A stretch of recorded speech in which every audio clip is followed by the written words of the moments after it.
जानेंगे यूसीसी के बारे में, यानी कि यूनिफॉर्म सिविल कोड। जब से सरकार ने इस मुद्दे को दोबारा से संज्ञान में लिया है, तब से इसके बारे में अनेक न्यूज़ चैनलों पर डिबेट बढ़ गई है और all India personal law board ने कहा है कि 30 दिनों के अंदर विश्व में देश की जनसंख्या से इसका लिखित जवाब मांगा गया है कि यूसीसी को लागू किया जाए, अन्यथा ना किया जाए। ने सिर्फ 1 महीने का वक्त दिया है। जाहिर सी बात है, ये बहुत ही कम वक्त है इतने बड़े मुल्क से राय लेने के लिए और इतनी ऑर्गेनाइजेशन से उनकी राय लेने के लिए। नहीं, जो भी ग्राउंड रियलिटी है उससे जाहिर सी बात है हुकूमत भी वाकिफ़ है और जो भी कमीशंस हैं वो भी वाकिफ़ होंगे, लेकिन हर ऑर्गेनाइजेशन की जिम्मेदारी है कि उसके बावजूद भी अगर लॉ कमीशन के ने नोटिस जारी किया है तो उस पर सभी को पूरी फैक्ट्स एंड फिगर्स के साथ अपना रिप्रेजेंटेशन देना चाहिए, जिससे कि लॉ कमीशन को मालूम हो कि कितने लोग इस कानून के खिलाफ हैं।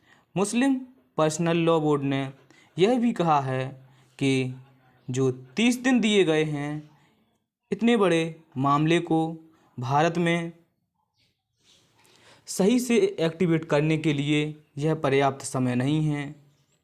तो हम इस वीडियो में जानेंगे कि यूसीसी है क्या, यानी कि uniform civil service code. Uniform civil code क्या है? तो इसे हम इंग्लिश में यूसीसी कहते हैं, जो कि यूनिफॉर्म सिविल कोड कहलाता है।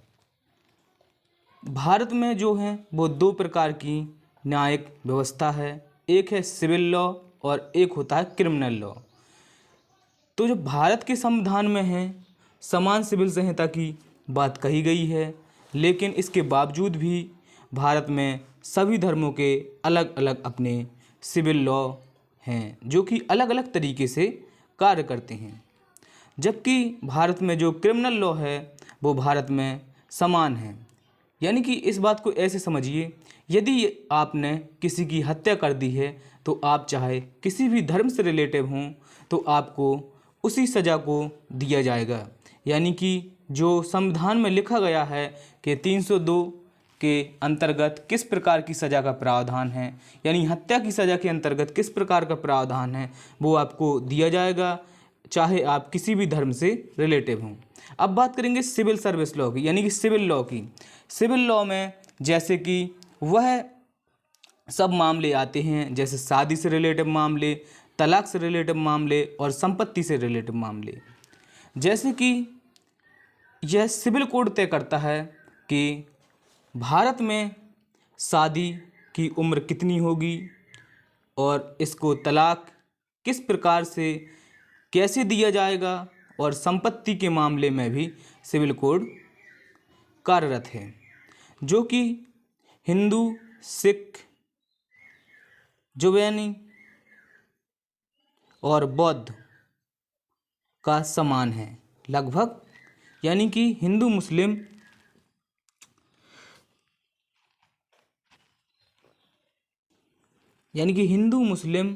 जैन और बुद्ध लोगों का सिविल लॉ लगभग समान है, जबकि मुस्लिम, ईसाई, पारसी और यहूदियों का जो है वो अलग अलग है।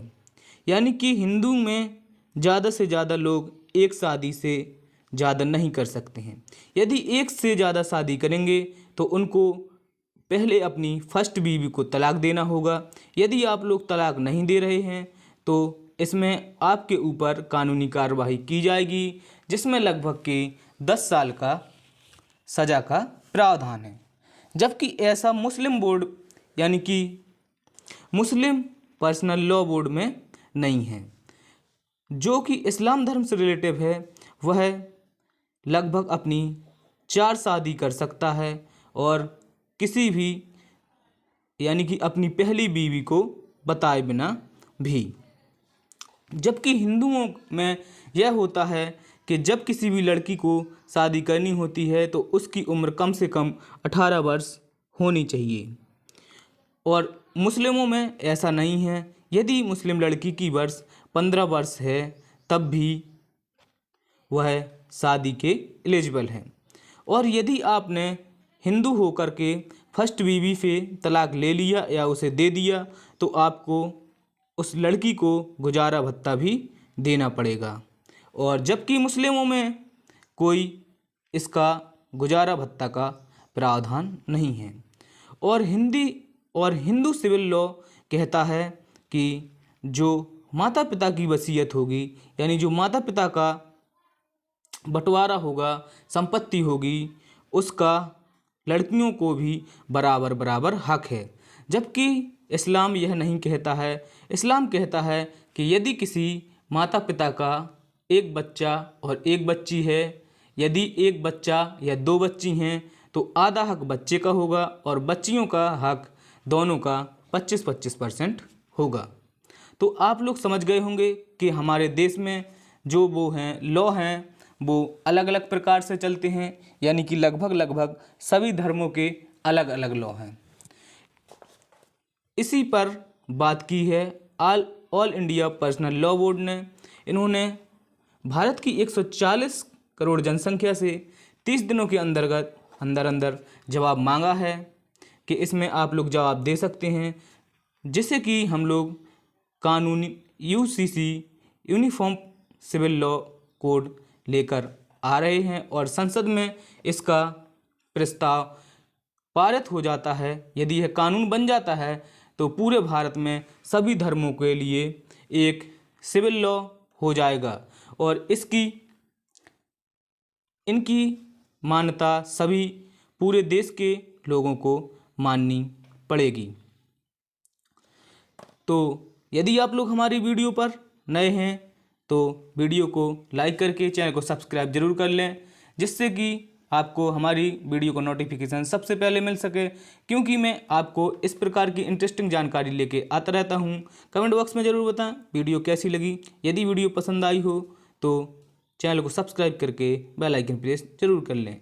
मिलते हैं नेक्स्ट वीडियो में एक इम्पोर्टेंट सूचना के साथ।